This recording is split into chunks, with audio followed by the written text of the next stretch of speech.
मुआज बिन while, उक़बा बिन अबी मुईत और अबू जहल वगैरह ने आपको जड़कट्टा कहा, आपको जड़कट्टा कहा, जड़कटवा का ताना दिया, कटवा होने का ताना दिया, लेकिन रसूल अकरम सल्लल्लाहु अलैहि वसल्लम ने उसका कोई जवाब ना दिया।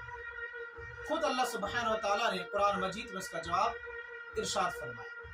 अल्लाह ने क्या कहा? इन्ना शानिअका हुवल अब्तर। क्या अल्लाह ने कहा? इन्ना अतैनाकल कौसर फसल्ली लिरब्बिका वनहर इन्ना शानिअका हुवल अब्तर। हमने यहाँ आपके सब्र व तहम्मुल और अफू दरगुजर के चंद मिसालें दी हैं,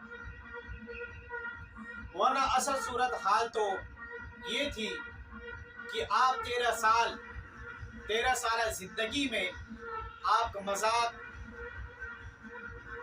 टहटहा उड़ाना, आपको गालियाँ और ताने देना, आपके घर में गिलाज़त गंदगी का फेंकना, गिलाज़त और गंदगी का फेंकना, आपकी तौहीन और बेइज्जती करना, आपके रास्ते में कांटे बिछाना, आपकी दावत को किस्से और कहानी करार देना, दावत के दौरान आपका ताक़ुब करना, आपके खिलाफ गुमराहकुन प्रोपगंडा करना, आपको गुमराह और बेदीन करार देना, आप पर पत्थर फेंकना, लोगों को आपके खिलाफ भड़काना और आए रोज आपको कत्ल करने की धमकी देना। धमकियां देना हर रोज का मामूल उन लोगों का बन चुका था, लेकिन आपकी तरफ से मुकम्मल खामोशी। आपको जवाब नहीं। तारीख शाहिद है आपकी तरफ से उनके सारे मजालिम और जराइम का जवाब सिर्फ आपके एक सुकूत, खामोशी, आप पर सुकून खामोश हो जाते थे, उसके जवाब में कुछ नहीं करते। इससे हमें क्या समझ में आता है? जब आप दावत और तौहीद का काम करेंगे, आप पर बहुत सारे लोग बहुत सारी बातें कहेंगे। अरे पहले तू तो ऐसा करता था, वैसा करता, अब तू नमाजी बन गया, लोगों को दावत देता फिर रहा है, इतना नेक बन गया। और बहुत सारे लोग ये एग्जांपल देते हैं, 100 चूहे खा के बिल्ली चली हज को। इतने सारे गुनाह क्या रहा, तू अभी दावत का काम कर रहा है। अल्लाह के बंदो, अल्लाह रब्बुल इज्जत ने आपको जो भी इल्म अता फरमाई है, उसी के हिसाब से आप लोगों के दरमियान दावत और तबलीग का काम करें। नहीं तो आज गुमराहियाँ, शैतान को काम करने की जरूरत नहीं है। शैतान कहता है चलो मेरा काम तो ये इंसान कर रहा है, अब चलो किसी टापू में, पहाड़ी है, समुद्री साहिल में, वहां जाकर हम लोग आराम करें। एक दूसरे को गाली गलौज करना, कत्ल व गारत करना हमारा शिवा बन गया है। बेदीनी, जो इस्लाम पढ़ाई पर इतना ज्यादा फोकस देता हो, जो इस्लाम सबसे पहले इल्म के बारे में आया, अल्लाह के नबी को जब अल्लाह सुब्हानहु व तआला ने नबी बनाया, जिब्राइल अलैहिस्सलाम आपको सीने से लेकर से दबाया और कहा इक़रा पढ़। सबसे पहला जो आया पढ़ने के बारे में कि पढ़। हमारे नबी का हमें पढ़ना नहीं आता। जो इस्लाम ये कहता हो कि पढ़ाई पे फोकस, जो इस्लाम ये कहता है कि अल्लाह के नबी आप पढ़ें, 3 साल तक अल्लाह के नबी इल्म हासिल करते हैं। 3 साल के बाद 3 साल तक अब खुफिया दावत करते हैं अपने रिश्तेदारों में, दोस्त अहबाबों में। 3 साल के बाद अब ऐलान दावत किए, जिसमें अबू जहल ने क्या कहा, तुम्हारा हाथ कट जाए, जिसमें अल्लाह ने जवाब दिया तब्बत यदा अबी लहब व तब। तारीख के सफ़हात में जब कुफ़ार के घिनौने जराइम और जुल्म सितम के दास्ताने महफूज हैं, वहाँ ये भी हैरत अंगेज हकीकत महफूज है कि आपने इन मुजालिम से तंग आकर अपने नाराजगी का इजहार कितने मरतबा किया। इन मजलूमों से आप तंग आकर के अपने नाराजगी का इजहार आपने कितने बार किया, किन अल्फाज में किया? आइए उसके बारे में मैं जानना चाहेंगे यार, आपको मैं बताता हूं कितने बार किए। پہلا واقعہ یہ ہے کہ آپ کے ہمسائے میں ابو لہب، عقبہ بن ابی معیط، عدی بن حمرا اور ابن الصدا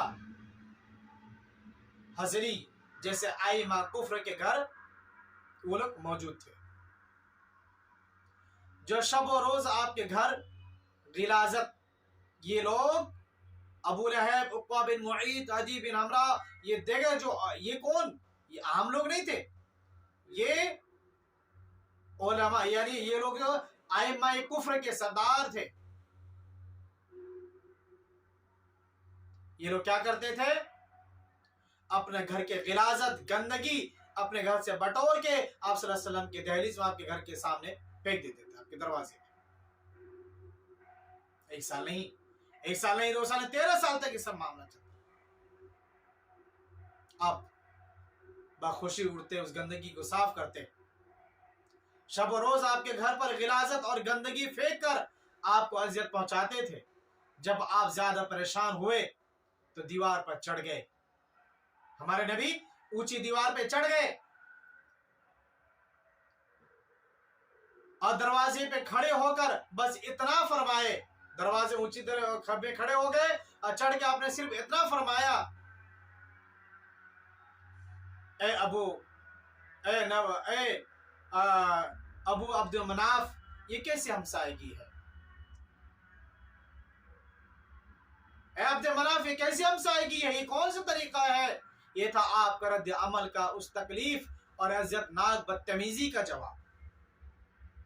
13 سال تک پریشان کیے، غلاظت اپنے گھر کے آپ صلی اللہ علیہ وسلم کے سامنے پھینکا گیا، لیکن اس بدتمیز کا آپ کیا کہے؟ اے عبد مناف، یہ کیسے ہمسائیگی ہے؟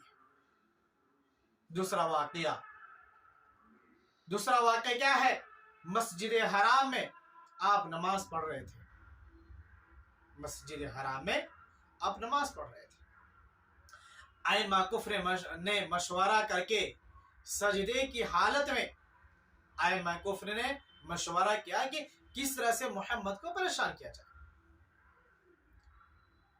وہ مشورہ کر کے سجدے کی حالت میں اونٹ کی اوجھڑی آپ صلی اللہ علیہ وسلم کی پیٹھ کے اوپر رکھ دی. اونٹ کی اوجھڑی آپ کے اوپر رکھ دی اور خود کھڑے ہو کر قہقہا لگا کے ہنسنے لگے، حتیٰ کہ حضرت فاطمہ کو اطلاع ملی. آپ کی پیاری بیٹی، چھوٹی سی بیٹی حضرت فاطمہ کو معلوم ہو اور انہوں نے آ کر اوجھڑی ہٹائی. تمام ائمہ کفر لعن اللہ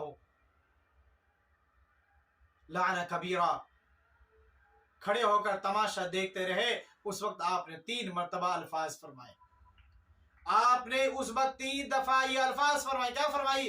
اللہم علیک بقریش، اللہم علیک بقریش، اللہم علیک بقریش.